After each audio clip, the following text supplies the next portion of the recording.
Hey everybody, it is Josh, and Tasha has lost her voice. She currently cannot speak, so we thought it'd be a good idea to re-release one of our favorite episodes. It's a conversation we had with Dan Kunka. He is the Spec master, and at the time of recording this, he had just sold his film Lift to Netflix. So we get into that, and we get into other things Spec related. So we hope you enjoy it, because we really enjoy it, and we'll be back soon when our voices have returned. All right.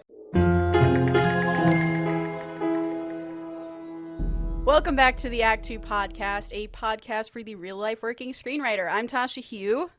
And I'm Josh Hallman. And before we interrogate Kunka today, please remember to subscribe to the podcast so you don't miss out on any of our upcoming stuff. Give us a rating, write a comment, tell Josh he is right or wrong about Justice League. If you'd rather DM us, you can with questions or topic suggestions at ActTwoWriters@gmail.com, and that's all spelled out, or on our Instagram at ActTwoWriters. Kunka!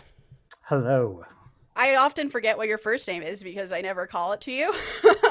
But we had Dan Kunka on the show today, and he is a fantastic writer, and he and I met back in my days when I was an assistant at Universal, and he was working at Universal as well, and just selling shit left and right ever since then. And so we have him on today to just talk specifically about the spec market and spec sales and his latest amazing sale, Lift, which we'll get into. But welcome. I always forget the welcome part. Josh always has to get my manners. No, I appreciate it. It was a very warm intro. I'm very happy to be here. And yes, Tasha and I worked in the story department at Universal when Tasha was an assistant, and it's great to meet her on the other side of things as a professional, an actual professional working writer. So I do feel like it is the first time we've technically met since both of us have left Universal. it is we'll interact a little bit and stuff, but it's this is like we've never talked about any of it, but we have never talked about being writers together, and I think that's very interesting. The Act Two podcast has brought us together. We're ready. I love talking about the business. It's infinitely fascinating to me. And I just love your guys' podcast because I love the idea of breaking the process down and demystifying what it is that we do to be working writers. I think that's, it's scary and there's a ton of questions and I know people have them. And for what little answers I have, I'm happy to be here and help. So I think it's great. I'm so excited. I feel like Josh is sort of our resident spec feature guy. And so I feel like I'm going to turn a lot of the questions over to him. Where to begin? I guess we like to start with where you're from. Did you go to film school? Yeah, give us your history. Great. I did go to film school. I'm from Chicago originally. I've moved out here. I went to USC in the undergraduate filmic writing program, which was great. It was a 4-year hanging out with people who wanted to be writers film school.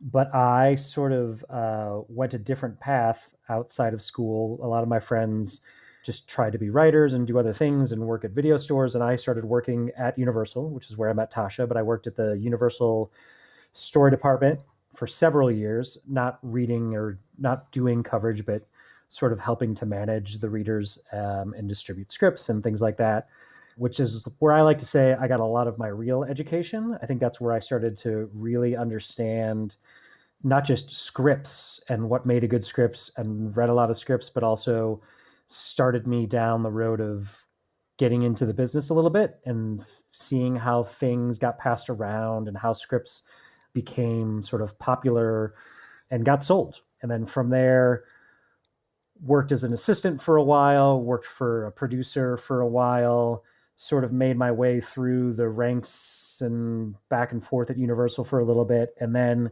my first spec that ever went out, I wrote a script called Copies, which was a big sci-fi idea. And I wrote it after college and I toiled on it for much too long, figuring it out and young writer stuff. And it was about human cloning. And I finished it and I sent it off to my agent and my manager at the time. And I was super jacked.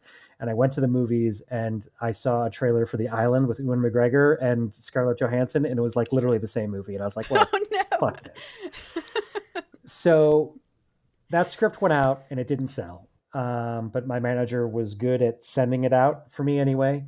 And from there, took a lot of sort of my first meetings around town to varying degrees of success. And off of there, I met a producer named Josh McLaughlin who worked with the Mark Gordon Company, which sort of led to my first job, which was we were sitting around and I had this idea for sort of a grounded action movie, which wound up becoming a script called 12 Rounds, which we tried to sell as a pitch, didn't work. I sold it wrote it as a spec, didn't sell, but we wound up getting it, the WWE involved, and John Cena read it and loved it. And we wound up making that movie, directed by Rennie Harlan, produced by Mark Gordon. And it was like first sale, first job on the set in New Orleans, hanging out with John Cena. And I'm a huge wrestling fan, so it was like behind the curtain amazing.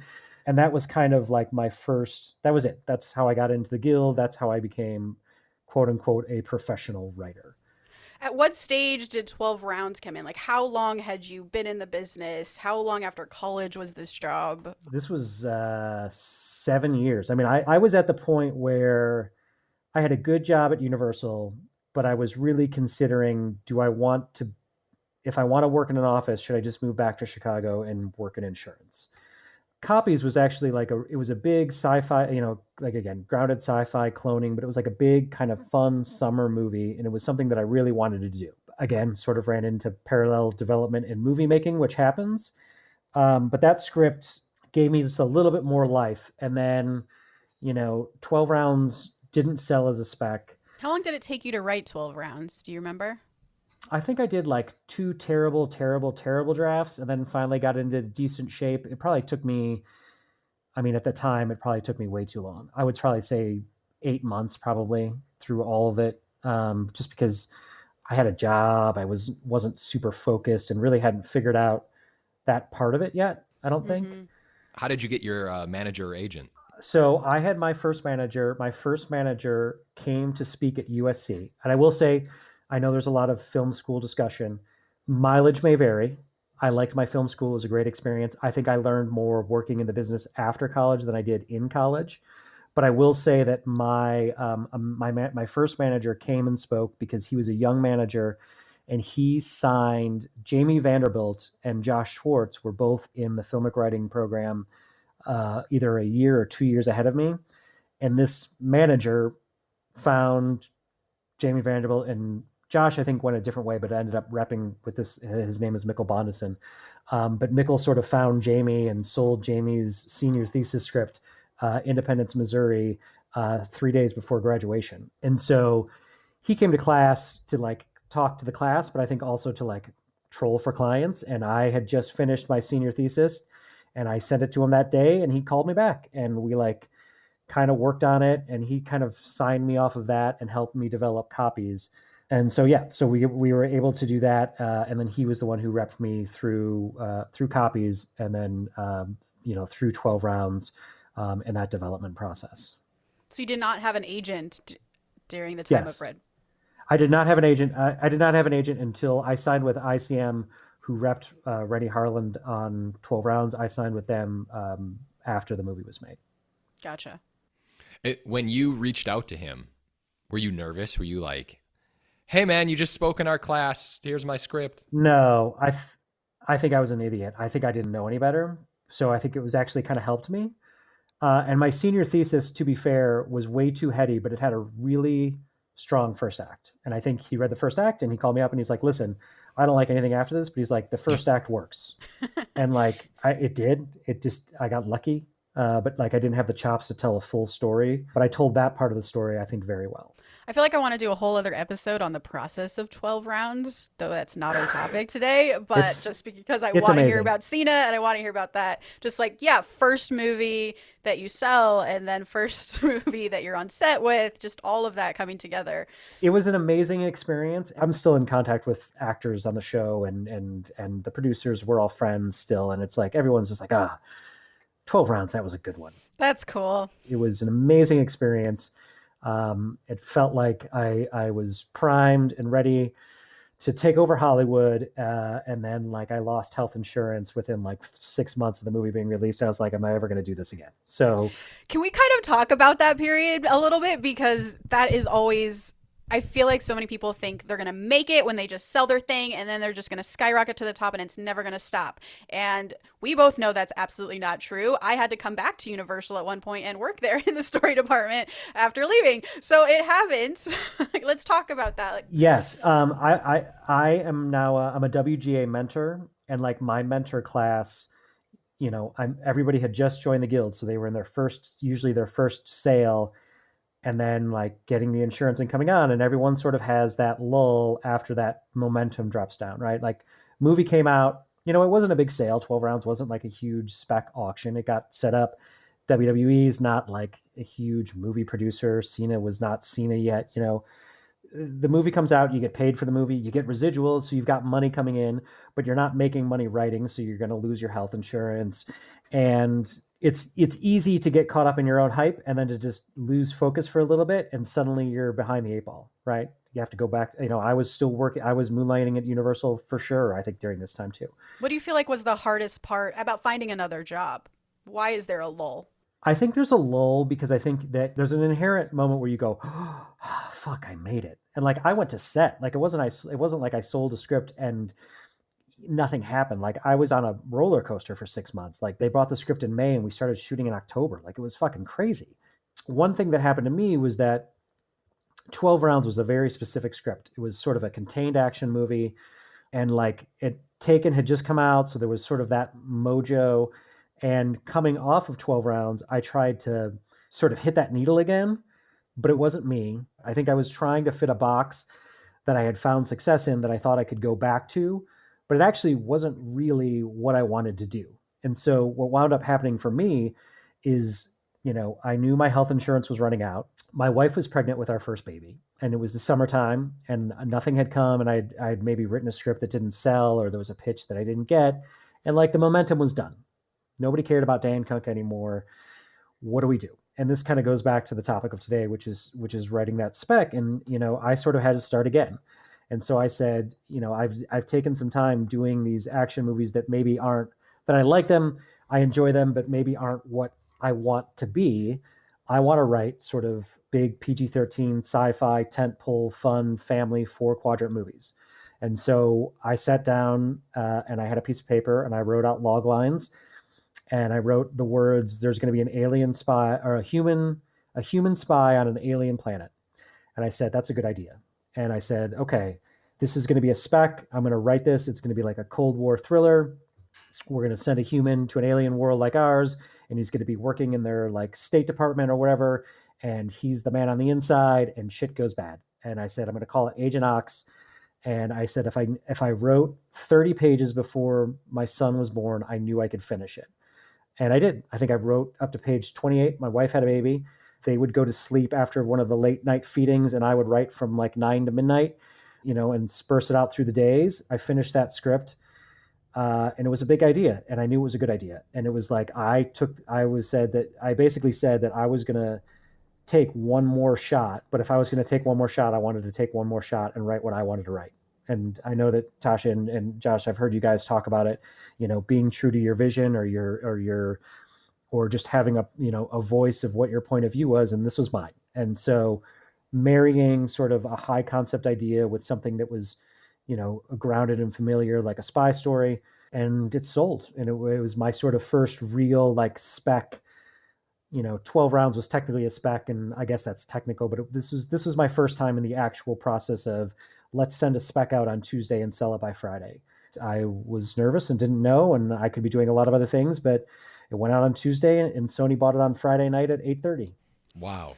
Oh, man. My sort of theory about spec scripts, which is sort of why you guys had me on, and I've had a lot of success doing it. And like what I like to tell writers is that you have no control in this business except for when you write a spec script. When you write a spec script, you have something that's yours that people hopefully want, and that people can't do. And you make yourself important, if only, hopefully you're important for 5 days when someone buys it. But like for those 5 days, I even said that was, Agent Ox was 10 years ago, maybe 11 years ago, 9 years, I don't know, whatever the fuck it is.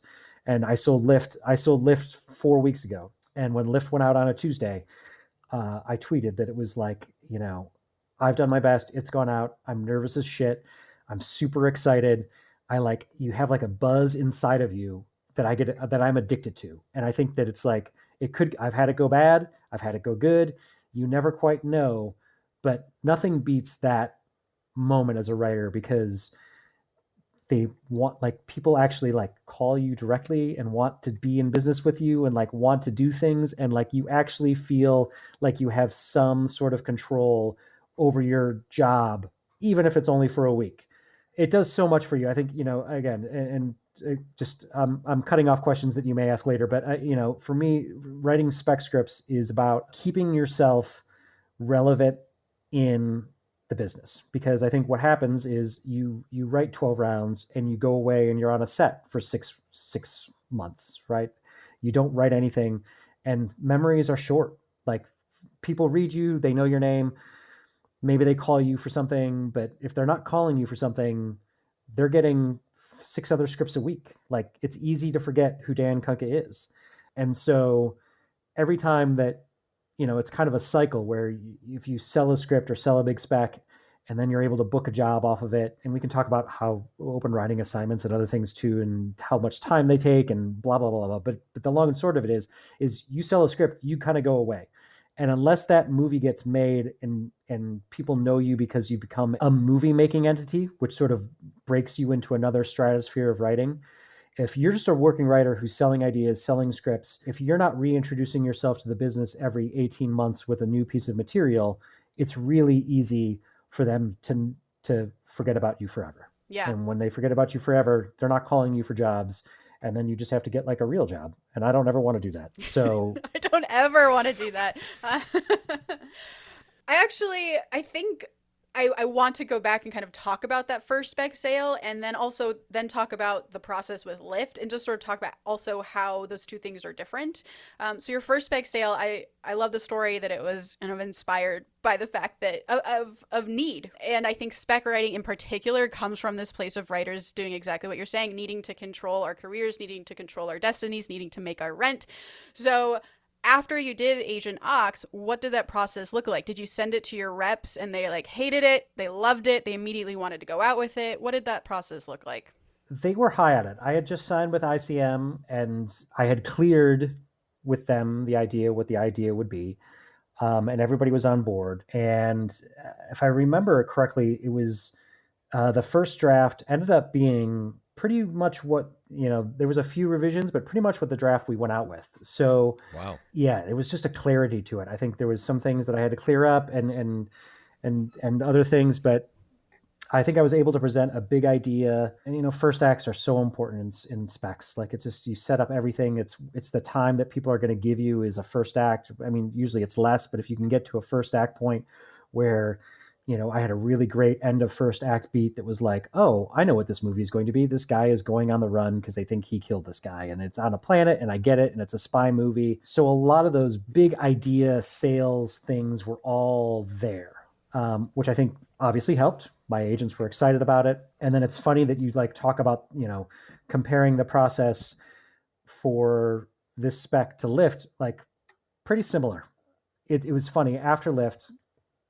I got some feedback on Twitter and things where it was like, oh, people don't sell specs like this anymore. I think now there's really this new methodology, which is like, oh, we're going to get a director and a piece of talent, and we're going to package and put this movie together and go out, and we're going to give studios a sort of like this is a can't say no proposition because we've got like a whole movie. And I think that's great. I think people get a lot of success, and writers who can pull that off can get very rich doing that. I think that it's also a very laborious process because waiting for directors and actors to read is long and infuriating.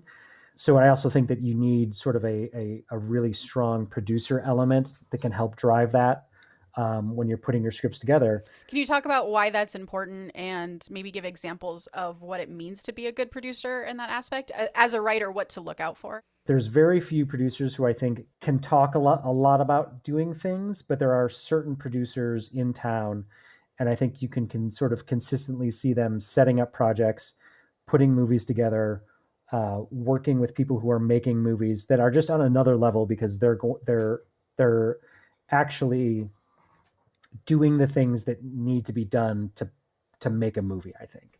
I remember I just recently had a call with a producer who is a pretty big name producer, and I knew the call was her trying to convince me to let them option one of my scripts that she kind of liked to do for TV. And so the call for me should have been that producer pitching me what their plan was for the script to turn it was a feature script to turn it into TV. Like that's sort of what the producer's job would have been on that call, is like, hey Tasha, this is why you should come with me. It's because this is my cool plan and it's going to succeed. Versus what I got, which was her pitching me why TV's like really relevant right now and why TV's really good right now. And I'm like, that's information I know, even simply as a viewer of television. And so that is also a great example of where there's a good producer and someone who, even though they have a name, is not doing the producer job. Yes, that happens a lot. Again, it's just such an unequal relationship because writers get paid when writers get paid, but all these other people are getting paid all the time. So there's a time, and especially when you're young, I think, as your career goes and you get deeper in your career, you get to avoid some of these situations because producers won't put you in them. There's just a lot of like executives justifying to their bosses why they're still getting paid, working on things that aren't real things with writers who are not getting paid, but sort of have to go down this road because they feel like this is how it should be done, or trying to get an open writing assignment or other things. And it just becomes frustrating, I think. And it's unfortunate because it does waste time. And I think time is important. Obviously, as writers, we have to book jobs every year to get health insurance. Like these are real world things. Like it's not just, oh, I want to be a writer because I want to be a writer. Like you have to make money to earn health insurance. And if you don't earn health insurance and make money, you have to get another job, which makes it super hard to write. Like these are real world problems. So for Agent Ox, then you wrote it, they immediately loved it, a few minor adjustments. Did you then take it to a producer to get sort of a heavy hitter on board, or did you immediately just take it out to studios? Nope, we did the old, and this has worked for me. And was one of the things that people were sort of amazed that we did on Lyft, but it still works. Is we do the no producer. I didn't work with anyone. I wrote the script my own. I didn't have I might have had a manager on Agent Ox. Actually, no, I had fired my manager and went out without a manager and then got a manager off of Agent Ox. Worked it with my reps, got the script where we wanted it. And I feel like when you're trying to set up a property and sell a spec script, the best thing you can do is try to create like a moment of confusion and like the need to like create sort of a flurry of activity so that people make bad decisions and buy your script. It's how people sell things, right? Like you sell things when things are on sale. So your spec script should go on sale this week so that, there's a slow, again, and I know that a lot of people now sort of do the slow game where it's like, well, we'll go to one producer and see if we can get this producer on for the town or do this. But I have had success, and I know other writers as well, which is your reps call producers, we get a list of producers, people always ask, well, is it wide? Does it blanket the town? Is it like, do you specifically have just a few? And like, I think it's more, you want to have a couple of producers for each studio, then like maybe a handful of other people that you either know or also sort of have, are right for the script in some ways. It was the same in Agent Ox as it was with Lyft, and that is they call them up on Tuesday and they say, hey, Dan Kunka wrote the spec. We think the spec is great. It's going to you, but it's also going to 25 other producers. And whoever calls me back and wants it to take it to the territories can take it to the territories. Lyft was a much accelerated timeline, but sort of the usual process was it went out on Tuesdays. Tuesday night, executives are at these production companies. Wednesdays, people started responding to the script where it was like, oh, I like this. I gave it to my boss. Again, I was a young unknown writer at the time. So it's like you weren't going to heads of companies, you were going to the executives. So you've got like a little bit of a ladder to step up, but the script was getting passed along and people were into it. They liked the idea on Wednesday. By Thursday morning, my agent had sort of made the decision of, okay, these producers had said, yes, I want to take this into the buyer. Which territories can I have? And it's a process that's infinitely fascinating. And it's one that I love, that I also have like literally no say whatsoever. Can you talk about what that means? Yes. So like what will happen is if you work with a producer from the start on an idea, or if you sort of pair yourself with a producer early on the process, that producer will then sort of be in charge of selling the script and taking it to sort of all the buyers in town. So if they have a deal, if it's a producer that has a deal at a studio, maybe they'll go to Universal first. And then if Universal passes, we can take it to the town, which means we can take it to any other buyer. We want to see what we get, but the script always goes in with that producer attached to it. In these sort of spec sale situations, the script goes into the buyers from specific producers and to each studio. So the producer who has a deal at Universal gets to take that script to Universal. The producer who has a deal at Paramount takes it to Paramount. And what they end up doing is, hopefully these producers are calling your agent and saying, we love the script. And then the agent sort of has to decide, okay, we have these two producers have deals at Universal. We have to pick one of them. Or this is the only Paramount producer that said, yes, we give them Paramount. An independent producer says he wants Netflix and someone else. Where can we put him? Who's the best producer to bring the script to the studios? And there's a lot to consider. Producers who are important to studios and have big studio deals are always great because they have to service those deals. Producers who get movies made are actually, they sort of help the process along, but your agent will sort of then figure out which of the territories are covered by which producer. And so for Agent Ox, this was like Thursday. And what I think is the craziest part about any of this is that none of these people who have read my script have contacted me directly. I have no idea if they like the script. I have no idea if they like me, if they have any notes. I know zero. But again, we're not stopping for a sandwich here. Like, the momentum is there, because by the time that it's going into buyers on Thursday, it's on message boards. Assistants are talking about it. People are calling about the script. There is a built-in sort of momentum that stops for no man because we want to get to a sale. So then the script goes in to studios on Thursday. Hopefully they're reading Thursday night, and my agents are definitely pushing to get someone to buy it before the weekend comes, because if you don't want to give people time to read it over the weekend, because when people read it over the weekend, that's when people find things to say no, or they come to their senses. And so the urgency is coming from your agents being like, hey, if Neil Moretz, if you don't sell this, like, someone else over here at Universal is going to get it first. And they're basically building a smoke and mirrors kind of lie. Or maybe not. Like, it's a mix of truth and lying. I feel like that's like, we need to get this done now. Have you ever been on those calls, or like not been on the calls, but at least like heard sort of how they're pitching it? It doesn't matter if it's a lie, first of all, but you're true. It is just like you are creating a market. I have not. I have on the last one on Lyft. I know that there was my agent was clear that it's like he was working with some producers that he knew that he could push, and that would then push the script themselves. Like, there was definitely some producers that were very invigorated by the material and were calling places directly. And again, you want them to say, like, if you don't buy it, someone else is going to buy it today. So let's get your shit, you got to get one, getting that one bid in. It's great because you've got someone who wants to buy the script, but also then you hopefully get into a situation where more people want to get into that and whatever. Yeah, and I can say, like, from being at Universal and being an assistant to an executive that this would then go to, this problem would happen right on the Universal side. And definitely that urgency from my boss of like, I don't know if this is good, but everyone is saying that they're going to buy it. So like, I have to bring it to my boss because I can't miss out, or else I'm going to be in some serious trouble. And so that energy, whether they like the script or not, almost doesn't matter, because that energy is what they have to respond to, or they get fired. People don't want to be fired, and people don't want to be yelled at. Like, if your boss doesn't bring it to the president of production, and the script sells somewhere else, and the president of production reads about it on a deadline and is like, why didn't we see the script? You'd be like, well, you're the one who fucked it up. So there is definitely like a long line of people trying to not get yelled at, which helps you out. And then, at some point the script sort of has to hang on its own merits.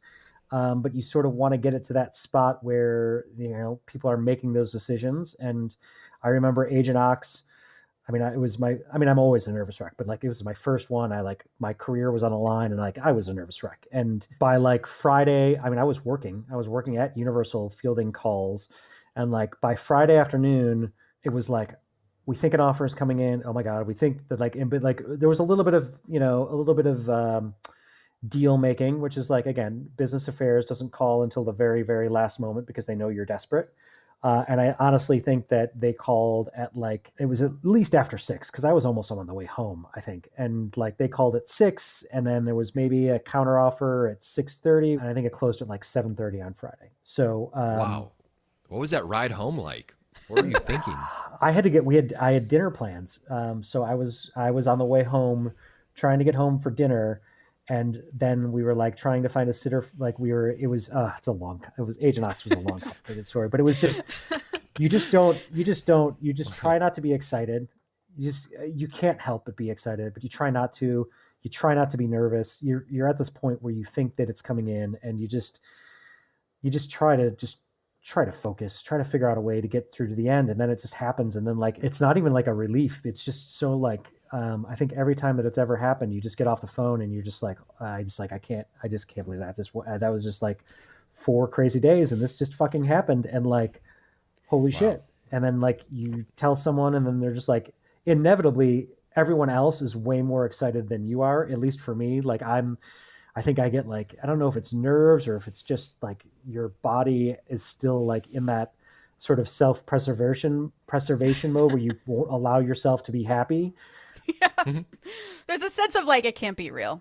It can't be. It's the greatest feeling in the world. And every time I do it, I love it. And it's just, again, it's a roll of the dice. So you just have to keep writing and trusting yourself and believing in your ideas, and getting them out there, because, that's where the career is. It's funny you say that, because in the Deadline article for Lyft that came out, when was this, March 18th, there's a whole paragraph. It's a 3-paragraph thing, and the whole last paragraph is just a list of your accomplishments, and I'm going to read them. Kunka has... Oh, yeah. Bear with me. Kunka has several projects set around town. TriStar and Escape Artists have the sci-fi adaptation. Kagan, focus features in George Clooney and Grant Heslov's Smokehouse have Water Crisis, based on an investigative journalist who recently documented how the world is running out of water. And Church of Spies has Philip Noyce set to direct. Kunka previously sold the Blacklist script Yellowstone Falls, which was Louis Leterrier, to direct. Space Race at Universal with Dan Trachtenberg directing. And Crime of the Century at Universal with Chris Morgan producing. You have a shit ton of stuff. And you're saying that your last produced movie was 12 Rounds. Yes. Are you trying to make me cry? Oh, no. No, what I'm saying is this is the career. Like, you have so many fantastic projects that are out there that have all these amazing names on it. This is what the job is. Yes. This is the slog. 100%. I tell people, and people don't ask anymore, but it's like, 12 Rounds was lightning in a bottle. I would love to make a movie again. That's why I'm doing this. I'm not writing scripts just to be read and, sell. But I mean, no, that's wrong. Mm-hmm. Just to be read. I am writing them to sell, but I am content. It's easy to get discouraged by things we can't control. And as a writer in this business, there are so many things you can't control. And it's so much bullshit rolls downhill that it's really easy to lose sight of what you can control and what you can do. And every project, there's some of those projects were either assignments or pitches or other things, but I have sold, depending if you count 12 Rounds, 7 scripts that I wrote as spec scripts by myself in my room. I wrote them myself and then have made money from them. There's also been some crazy things in there. Like Yellowstone Falls was a script that got me on the blacklist. There was a script about wolves avoiding a zombie apocalypse in Yellowstone Park that had very little dialogue and was only 48 pages when we sold it as a spec. I sold a script called Battle of New Orleans, which was about the War of 1812, which was like a period piece historical drama that I was able to that wasn't a big sale, but I still count it because I got paid. And can I ask you a quick question about those? Sure. So with Yellowstone Falls, do you have to run this past you talk to your reps about it and you're like, hey, I have this idea, and then do you give it to them? Zombies. Sells itself. like how does it happen? Yes. But do they think like, oh, it's going to be 48, 50 pages long, or you're just like, do they think of like 110 page script is coming in? We could do a whole podcast about Yellowstone Falls too, but no. I feel like we're going to create a series with you where it's like your drive home from Agent Ox, just like 1 full hour about the stress you were going through. And like in this, okay, yeah, go. Well, it's crazy. Okay. So Yellowstone Falls was a similar situation where I had done some good things. Like I had sold I had sold Agent Ox. I sold a script called Bermuda Triangle to Warner Brothers. I had gotten a job. I felt good. Like I was in a good spot. But I was just looking for something different. I think there was a period in time when you were, writing these types of movies where, I didn't want to I would get sent every like C- video game or alien comic book or something. And I was just like, I don't want to do any of these because they're never going to be movies. And B, I don't want to waste 6 months of my life doing an open writing assignment pitch and not getting the job. But I wanted to try and do something different. And I just got, and this is Yellowstone Falls particularly came from a meeting that I had with my old boss at Universal, Kevin Misher. And I was a writer now. And he was like, which was, talk about a weird meeting, because I used to handle his healthcare and shit and get creams for him or whatever. But like, oh my God, we could do a whole episode about that, how that meeting went. I dread that. A new series is birthed. Meeting that never happened. It's still, we flew to New Zealand together for Yellowstone Falls on a completely other thing about meeting someone who is meeting a director who is in New Zealand, who you might fly to New Zealand to meet. And it was, to be like, oh, you're going to be on a plane with Kevin Misher for like 15 hours. It was just like, oh my God. Like, it was. Is he going to accidentally ask me to get his coffee? Oh my God. It was amazing. But Yellowstone Falls was just like, and with a lot of with anything that's crazy, with Battle of New Orleans was War of 1812. Again, not something that people are like, write a spec about this, and definitely not about Yellowstone Falls. All of these ideas and sort of my process thinking is that, there has to be something in there that I know is a movie. And like, I was like, oh, like animals and zombies. I'm like, what could that be? How do you even tell that story? And I came up with this moment, and I was like, okay, there's going to be a family of wolf pups, and there's going to be a runt, right? The kid who doesn't run with the other pups. And you can establish that he's the runt because he runs slow in the beginning. And in the front of the movie, they're going to be running from the zombies, and they're going to get to a crevice, and they're going to have to jump across, and he's not going to be able to jump across. And then at the end of the movie, in the third act, they're going to get to a crevice, and he's going to fucking jump across, and they're going to live. And I was like, I have goosebumps now thinking about it. And I'm like, that is a fucking movie. Like, I've got it. I know it's crazy. I know it's weird, but like, I had it. And Battle of New Orleans was former president or future president Andrew Jackson, who's a fucking total hard ass, and he pairs up with Jean-Pierre Lafitte, the pirate, to save New Orleans. And like, it's a true story, but the story had it, right? Like, you say it right now, a pirate and a president team up to save New Orleans, and you're like, oh my God, that's a story. That's a Timor movie. Yes, and like, so there's always this inherent idea whenever I try to write a spec that I can pitch to you just like I pitched to you now, which is like 3 minutes, and you guys get what it is.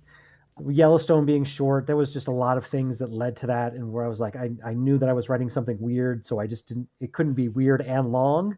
So then I was going to be like, let's be weird and short. There's other scripts without a lot of dialogue that have been around town, and they've all been super long, but they're super hard to read, scripts without dialogue. So I just made the decision. I was like, it's just going to be 48 pages, and it's going to, as long as it felt like a movie, I just needed people to get to the end when Runt jumps across, and them to go, holy shit, this is amazing, to then be like, well, let's think about whether this can be a movie or not. And, I've had many of those discussions since then. But when you're trying to sell a spec, you have to give them something that they would want. and you have to try to make it somehow different than, differentiate yourself from other material that's out there, and being able to take a few chances or figuring out what your voice is. Goes into the sort of the voice conversation too, which is, how am I telling this story differently? Like, the Lift is a heist movie. It's a heist movie, but it's on a plane. And I felt like we hadn't really seen that, and we hadn't seen it recently, but there was just something in the characters and how I was going to tell the story that I was like, I think this is different enough that this is going to cut through. Let's actually transition to Lift. I'm curious how that process went. And I'm going to read again from the Deadline article of what Lift is. So Netflix continues to be aggressive in the material market, making a preemptive deal for the Dan Kunka script Lift for Simon Kinberg's Genre Pictures and Matt Reeves' Sixth in Idaho to produce. Netflix moved quickly after the spec was sent to every studio last night. So this is the process that you described. There's a strong part for a lead actress. A female master thief and her ex-boyfriend, who works for the FBI, team up to steal $100 million in gold bullion being transported on a 777 passenger flight from London to Zurich. That's what Deadline said, which is a fantastic log line. If you read it and you're like, oh, that's so fucking obvious. Like, I'd watch that, obviously. That's an epic contained action story. I can see it so clearly, like you're saying. But let's walk through how you got paired up with those producers and what this process looked like. Well, this is another crazy story, right? They're all crazy stories. By the way, I wrote that log line. We sent that log line to Deadline, and I hate log lines. And I hate every bit of it. So thank you for reading it on the podcast. So Lift, as I always refer to it as just gold plane, because it was about a plane carrying gold, it was actually, I have had that idea and I've had that full outline sitting on my computer for 10 years. And I'm not even joking because I looked it up. It was near the time of 12 Rounds. It had been after 12 Rounds, after Agent Ox. Had a little momentum. There was an article about how on these passenger jets in Europe, on like your passenger flight from London to Zurich, if like a bank is making a gold transfer, they just put them in these crates that say VAL, which stands for valuable, and they just put it in the regular cargo. You never know it's there. And they just transport $100 million worth of gold bullion, and you have no idea. And I was like, well, that's an idea. Mm-hmm. So I was like, how do we steal that? And I worked up this entire pitch. But again, it was pitching a heist movie from a perspective of being sort of a younger writer in Hollywood. There's just a lot of, I'm explaining to you why it's cool, but I think a lot of it is so execution based that they were like, I don't know if Dan can pull off these crazy twists that he's pitching us. But I wound up working out a pitch, and I thought it was a good pitch, probably like a 12-page outline that I had on my computer. And we pitched it a grand total of one place. And they said no. But it just didn't work. And everyone was just like, well, okay, Dan, I don't think we're going to take any more shots. Like, no one's going to buy this pitch from you. We kind of all just sort of went our separate ways. And like, it just never, I think maybe I've pitched it one or two other places that have been like, do you have any ideas? And I'll be like, what about this gold plane idea? But it was always an idea that I had on my list. Like I send myself sort of a continuous email called my to-do list, which is like the Dan to-do list for this date. And I just have it sit in my email because I'm a zero inbox person. That's another podcast, but I'm a zero inbox person. And usually it's not quite zero inbox because the one email that's in there is like my to-do list, and it's got personal stuff, but then it's also just got like a list of work stuff and a list of like ideas. Gold plane was just always on the list. And I would always bring it up and I'd be like, well, what about this heist movie? And either managers or agents, or I would bring it up to producer meetings, and like, no, everyone would be like, yeah, but, and so it just sat there. Cut to like last year, I had just done a bunch of jobs. I had done a job for TriStar, the Kagan idea. I've been working on this Church of Spies with Philip Noyce, which is about World War II and the Pope during World War II. And it's like a great sort of dramatic spy movie, and it's going to be great. But I was coming off those two jobs. Those were both assignments? They were. Church of Spies was a book adaptation that I wound up getting. And Kagan was an article that Escape Artist had that I went in and pitched on, and then they had not set it up anywhere. And then we pitched it. And that's how the article got, that's how they set everything up. Gotcha. So that wasn't sort of an OWA. That was more of just a opportunity, I guess you would call it. Mm-hmm. But I had signed with Verve during the pandemic, and I had left ICM because of the agency action, and I felt like I needed some momentum and some different changes. And since I didn't know when I could go back to ICM, I had signed with Verve, and so I was like, okay, I'm gonna write a new spec. Pitched them the idea that wasn't Lyft, totally different idea. Pitched it to them. They're like, do that one. I wrote it super quick. I gave it to them like 2 months later, and they all hated it. They were like, we like the idea. But my manager and agent, they were both like, we got to page 70 and we hate the third act. And I was like, I think I like the third act. And they were like, well, we don't get it. It's a little bit cheesy and like kind of like a 90s movie. And I was just like, I like it. That. And so then sold.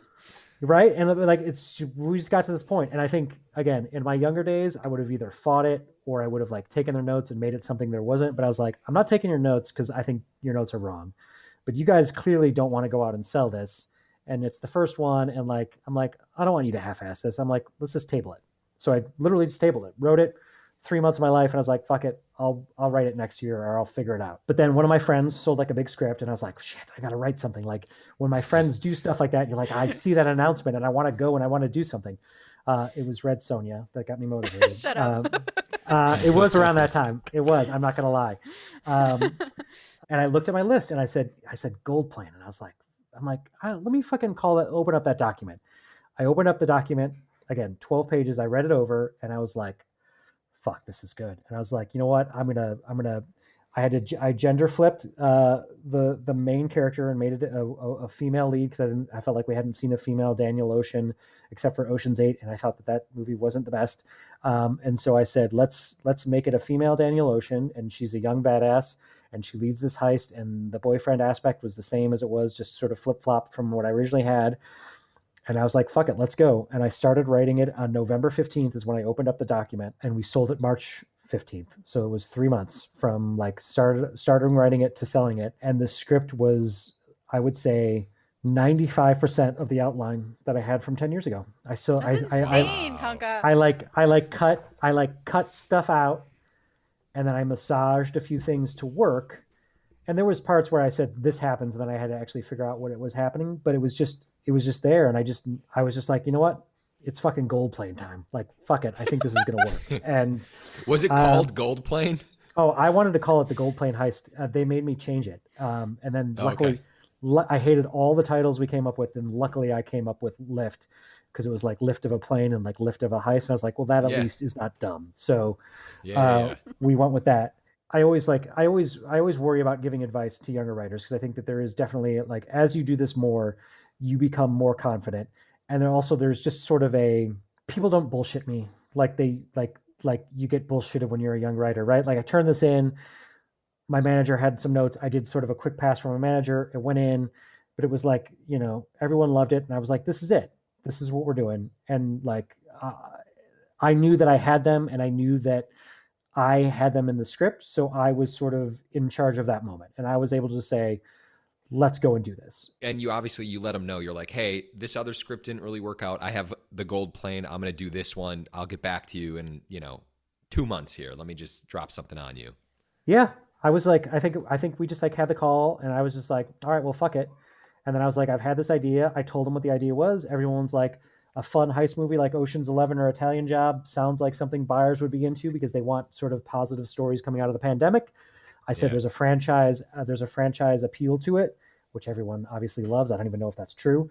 They definitely signed off, but there was no development process. Like my manager got the script. That's when he read it. I was like, I'm not going to do notes on an outline. Like and it's the confidence of having done this for as long as I've done it, but also knowing what I know. And I just knew I had it. And like, when you have it, I don't like to muddy it up. Like if I've got problems with a piece of material or like something's not working, I'll be the first to ask for help or ask, for notes on an outline, but like notes on a fucking outline, like who fucking cares? I'll write it in 6 weeks and then you can tell me real notes. Like wasting time bothers me. And so I was just like, literally November 15th, I'm going to write it. And I think I had a draft by February 15th. Actually, I know I did because I said I was going to deliver by my birthday, February 14th, and I delivered the day after. I can't even fathom writing something that fast. And again, so that's slow. Yeah.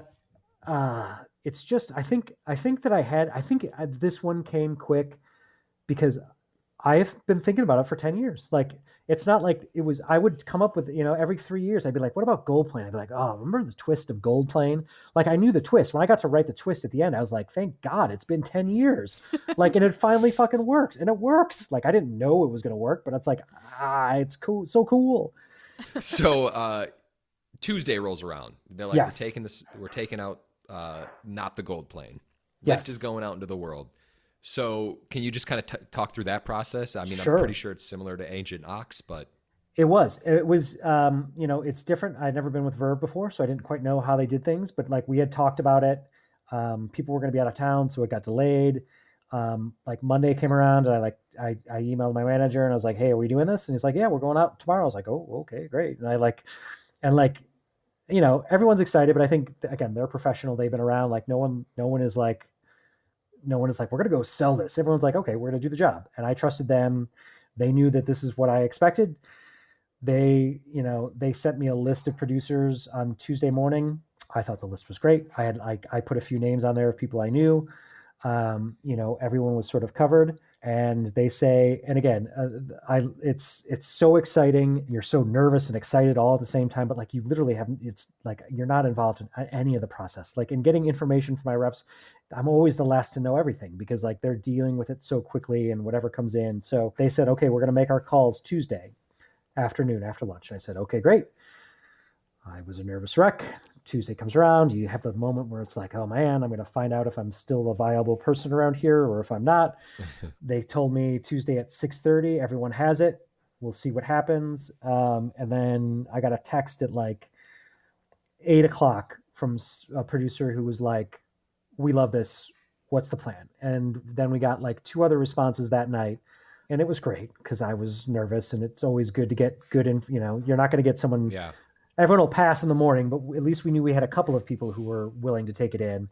Then they went to work. I think my agent, Verve did an amazing job of taking those positive responses and immediately forwarding those to everyone else who got the script to be like, hey, people are already taking territories. Like, get your boss to read tonight. Everyone get on board. Wednesday morning, I get a text. It's just like, shit's happening. Fill you in later. And I don't hear from anybody. Oh God. Oh, sorry, wrong person. Yeah. I get a few bits of that people are liking it here, people are liking it there, but now they're going through the process of figuring out the territories, right? Because producers are expressing interest. If there were a couple of producers for the same studio, so people had to decide, who's best. There was also a discussion where some people were like, hey, we want to like package this and get a director. And we're like, nope, that's not this. Like we're not doing that. We're not stopping this train to slow it down. Like we don't want no's. So we're not going to anybody who's going to say no. So is that coming from you or coming from your reps or a combination of both? We both, like, I've been around long enough to know to not do that. And they obviously knew that. They were like, we're doing this. This is the version we're doing. Like they want to sell it. So we got to go. And so by lunch Wednesday, we had a pretty clear cut picture of where we wanted to go. And genre, Simon Kinberg, they loved the script and they read it, and Simon was very involved, which is nice. And Simon was also willing to sort of, I think, pair up, because he's a writer, producer, and sort of, he's not new. I mean, he's produced a lot of big movies, but just sort of, I think they were smart in sort of, and I don't know if it was his suggestion or Verve's, but they were like, let's put a team of producers on these things so that people can't say no. And so Matt Reeves' company, Simon Kinberg company, both at Netflix, both have huge deals, willing to come together and work together. They work together on a lot of things. It's a no-brainer. So they got to take it to Netflix. Simon got to take it into Paramount with Neil Moritz, who I've worked with Neil before on Agent Ox. So like same executive, they were into it. They were willing to pair with Simon. Chris Morgan, who I've worked with and sold things to Universal, took it into Universal. Is that unusual to have 2 producers work so generously together and agree to take something in? Yes. I will say, I think that it is the only, of all the other specs that I've ever had go in, the idea of pairing is definitely a new one to me. I think it's sort of a version of, in today's market, it's sort of like the package without the package, because you're going to get Simon and Matt Reeves. So it's like you're getting Chris Morgan too. Like working with producers who are also writers are great for writers because they're usually nice and know what you're going through, but also it tells the studio, like, I've got Simon Kinberg to figure it out when Dan can't fucking do it. Like, it's just inherent insurance. Can I ask whose idea it was to pair Simon with someone else? Was it Simon's? Was it your agent's? I honestly don't know. I think that I remember as it told to me that Simon was willing to pair with people and wanted to pair with people to make it sort of an undeniable package. I don't know if that came from my reps or from Simon himself. And so this is all Wednesday at lunch, and I'm sort of expecting those scripts started going in early. Like, it went in early to Universal. Like, I knew that like by noon it was into a few places. I figured by after lunch it was going to go into the rest of the town. And I'm sort of thinking, okay, this is great. Day one has been excellent. I'm going to try to not pay any attention and just sort of check out, and we'll see what happens in the morning, right? Studios will read on Wednesday night. Wednesday at 7 rolls around. Nobody calls. I sort of text my manager. I'm like, are we in? He's like, we're in everywhere. We'll hear tomorrow. I said, that's what I expect. That's great. And then they called me at 8:30, and they said Simon and Matt Reeves, they've been pushing Netflix. Netflix is read the script. They like the script. They made an offer at 8:30 and said, or at like 8:15, and said it had to be off the table by 9 that night. And so I said, okay. And then we talked about it, and we sort of like had like a perfunctory conversation about where we thought other studios may be on the line. Like, studios have competing. We knew some studios had competing projects. We knew that some studios maybe didn't have the right producer, or maybe weren't going to be able to read in time, or this other stuff. And I was like, well, they made a good offer, and so we took it. Also fantastic example of where agents' value comes in is being able to provide you with that information. Knowing that another studio has a competitive project, for instance, is such great information, because they're probably not going to make your movie if they already have one that's just like it.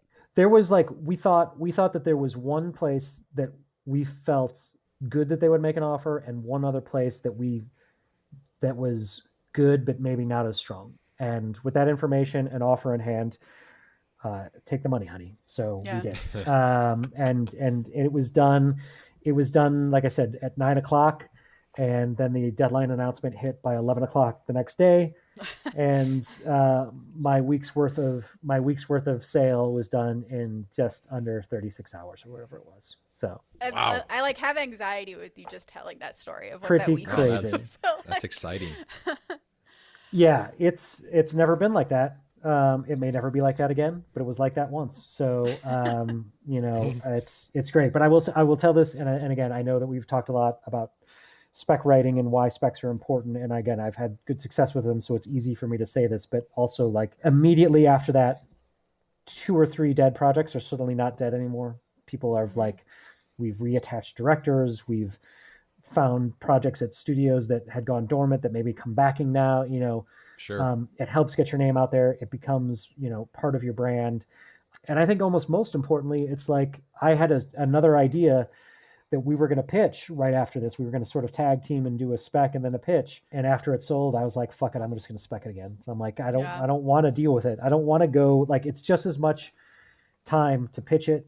I feel like there's so many more intangibles, and this idea is the idea again is a little bit crazy, and the spec is going to be a little bit crazy. It's not quite a Yellowstone Falls situation, but there's going to be I would say, branding component that will hopefully make the script seem interesting when it's going out to sale, which is all I can say, but hopefully we can talk about that when that happens. But yeah, absolutely. I just decided to go back at it. It's just I think that there's no better feeling in the world. I think especially for a younger writer, there's no easier path to success and to getting a career than being able to write something and then sell it. I think it's just in terms of a time efficiency, and it's just the age-old process, right? Even if your spec doesn't sell, you can get jobs off that, you can get meetings off that, you can start your career, but you can't start it unless you do that sort of initial script. Yeah. So I think to like the wrap up questions we have are a little bit more general, but I think kind of speaking to that idea, the year that my career really dipped and I had to go back to Universal was after a year of just doing pitches. just going out for OWAs and never having a spec of my own, anything original at the end of that year. And I worked the entire time, so it was very confusing. I was exhausted. I was working 12-hour days, and I still had no job to show for it. And what's fantastic about watching your career unfold is that there's just these spec sales all the time, and that are, you know, pulling you through to the next thing, to the next thing. And as you say, you have this kind of complete control over your career in that way. Can you kind of just talk about why you didn't go the pitch route, I guess, and why you've chosen the spec route, and then like what advice in there is there for young writers who might fall into that same trap? Because one more thing, sorry, the reason why I think I did the pitch thing was because as a young writer, you're so afraid of the original story, and these other ideas, these OWAs, these open writing assignments, have a big producer attached, and like, oh, all you got to do is nail the pitch and you will get this job, and it feels so much closer. I think is why I was drawn into it. I hate open writing assignments. I hate them. I've done them. I've booked them. Like, I can't say that I haven't booked an open writing assignment, because I have. So it's hard to sort of, you know, you don't, and you know, I've just listened to your podcast talking about, you know, Red Sonja and Tomb Raider, right? Like, people book these jobs, people do it all the time, but it's a frustrating process, and it's a lot of work, as you said, and it's a lot of work with a very uncertain end to it, where the process is sort of an open process, but you know, there are other writers pitching, there are other factors at play. A lot of these open writing assignments, like I have pitched on assignments to studios, to EVPs at studios, and had a great pitch, and they're like, this was the best pitch we heard, but your pitch was so good, and we're still not going to do this movie, so we've decided to kill the project. And it's like, well, fuck you. And it's happened a lot. And you know, it's just, there's so many things out of your control in an open writing assignment situation. It's even different than I've also sort of like booked jobs, or sort of so this Kagan one that we spoke about, which was a short story that the producers sort of, you know, they weren't paying for the rights, but sort of controlled. I read it. I said, you know, I came in and I was very clear. I said, I'm going to come in. I think this is a good idea. I'm going to tell you exactly how I want to do it. And if you say yes, we'll do it. And if you say no, I'm leaving. And it's like, no hard feelings. I'm not being a dick. Like, it's not like that. Just, I'm going to tell you what I want to do. And if that's not what you guys want to do, we'll go our separate ways. They said, this is what we want to do. I said, great. I said, let's go pitch it. Let's take our 7 best chances. We'll pitch it 7 times. And if we don't sell it in those 7 pitches, we'll go our separate ways. And we sold it on the 7th pitch. Like, I think there are ways that you want to try to control some of the just endless, needless, busy bullshit. Again, that's a different times and different stories. But, you know, to like what you were sort of saying, where if you do open writing assignments for a year, it's a lot of work. It's frustrating, and you're just not out there. And at the end of it, you don't have anything. If you write your script, you always have that at the end, and it could be bad. Your agents could read it and tell you they don't want to sell it, which has happened to me literally 6 months ago. Right. Mm-hmm. I think they're wrong, and I'll deal with that some other time in some other way. You know, it just affords you so many opportunities outside of just doing the open writing assignment. And I think number one is, again, it just makes it so that you have something new that people can read, even if they're not reading it in a spec sale situation. It's a sample. If you don't sell it as a spec, or it doesn't catch on there's opportunities to package for talent. There's opportunities to package for directors. And if you're doing that as a pitch, every time you go to a director, you're doing a 20-minute pitch and a 45-minute Zoom every single goddamn time. And it takes forever. And you're exhausted and you're cranky and you're full of no's and your life sucks. If your script goes out and it goes to 10 directors and 10 people say no, you don't even feel it. They just call you up and they said, oh, they all passed. We're going to somebody else. Like, it allows you to have things and be involved in this process without actually killing yourself over it. And pitches are super tough. Every pitch that I've sold to a studio has been in a situation like that. Just, I mean, I've actually only sold I've only sold one like original idea, not based on anything, like real pitch to a studio. And that's when I worked with Dan Trachtenberg, who Crime of the Century was. Crime of the Century was and that was a crazy pitch where they bought the pitch off of Chris Morgan telling the studio about it, and I never actually even pitched it to Jeff Kirschenbaum, which is That's again, fucking insane. Well, insane. yeah, because Chris Morgan has such a great relationship with Kirschenbaum that he can just be like, "Trust me, this is a pitch. It's amazing." Well, and Dan was it was great timing. Dan had just I was working with Dan. He had this great idea for Crime of the Century. We worked up this pitch for months. It was a long 30-minute pitch. It was very complicated. It was kind of like the gold plane heist again, where it was going to be so execution dependent, right? And I knew that it was going to be. Dan made a short film, and his Portal short film dropped, and it got 14 million views. And they were like, let's go take 2 shots. And we did, and we sold it. And, I couldn't have done it without Dan's heat at the time. I remember when that happened, and I remember because I actually think Josh and I talked about this log line, and we were like, "Oh my god, that's so fucking epic!" And then I was like, "I need to talk to Kunka about how the hell he just sold it in the room." And what you're telling me is that you didn't have to go into the room. No, we pitched it to Chris. I know it was Tuesday at like a 10 a.m. meeting. We pitched it to Chris in his bungalow. Tuesday, buddy. Dan did a like a sizzle reel, like a trailer, like a trailer for it. Put it on a DVD. We play the DVD for Chris. I get in the car. I start driving home. They call me up and they're like, "Do you have the DVD?" I was like, "Yeah." Like Chris wants to show it to Kirsch in their Fast 5 or Fast 6 meeting that day. And I said, "Oh, that sounds great." Like ran it all the way back, met Kirsch in the lobby, gave it to him or gave it to Ainsley. Chris went up, showed it to Kirsch. Chris said, "This is it. These guys have it."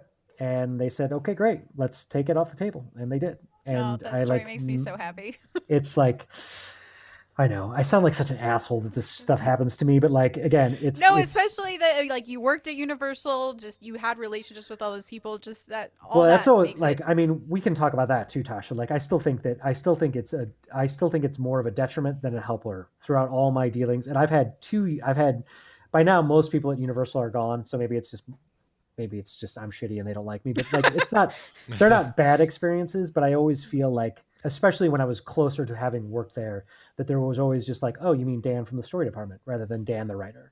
And so I think that there is a little bit, it's good to be known, but it's not the best always. And it's not until now that I've had a little more success in other places that then maybe you're seen in a different light than how you were seen originally leaving that place. I definitely agree with that. Yeah. Finishing up, like, yes, I have done pitches. I have done open writing assignments.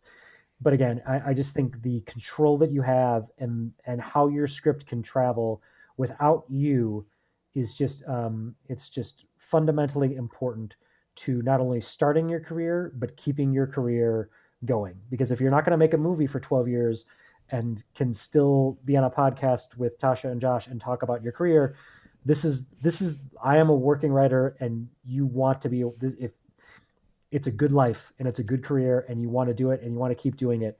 And the best way to do that is to, my old analogy is Apple always tries to sell you a new iPhone every year, right? Like they don't just rest on iPhone 3. We're at iPhone 12. Every script you write is just Kunka 2.0, Kunka 3.0, Kunka 12.0. Like you just got to keep going. Yeah. Well, I was going to end with, what is your advice for writers that, want to do this and follow in your footsteps, but it sounds like you sort of already did it, unless you have anything in addition to say. Dan just spoke to my soul. I know. I love it. Yes. So I love it. I just love the business. I love doing it. Obviously it's easy to love it when you're having success. And I know that there are definitely times but I just also want to, I would say this, I have been through all the shitty times too. I had to write a script to save health insurance. I've lost health insurance for a quarter. I have had wasted a year on open writing assignments and then no one knows your name. Even this, I had 2 great projects with 2 great directors that I'm working on, but without lift, no one knows you.